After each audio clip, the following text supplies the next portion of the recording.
Rabbi Bradley Shavit Artson here from the Ziegler School of Rabbinic Studies, American Jewish University.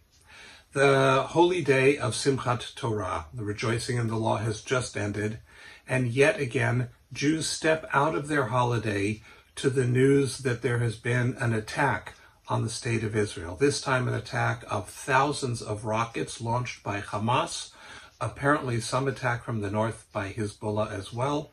There have been casualties in the hundreds among Israelis. There have been Israelis taken prisoner by the terrorists and dragged away from their families, away from their lives, to be held as hostages for God knows what.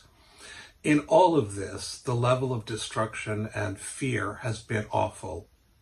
Terrorists paraglided into Israel, drove through fences, knocked down barricades.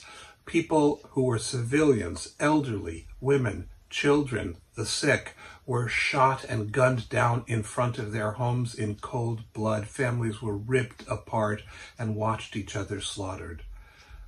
Let us be clear about this. This is terrorism of the worst kind. Deliberate murder meant to inspire terror among a civilian population. And let it be noted that unique among the nations of the world, this isn't about changing a policy. This is about eradicating an entire nation and an entire people.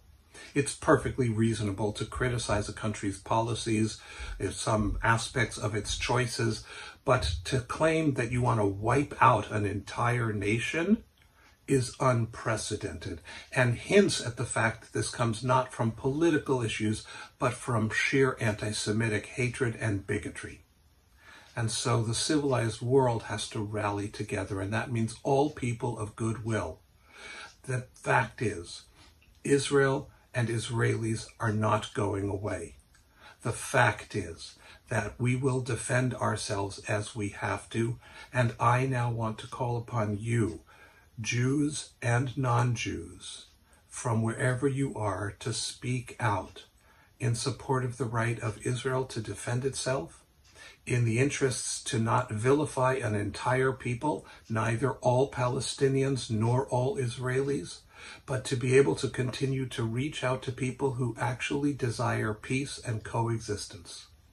For those people, there has to be a place. And in the meantime, Am Yisrael Chai, the Jewish people live. The state of Israel will do what it needs to do with the support of the United States, the American Jewish community, and God willing, your support.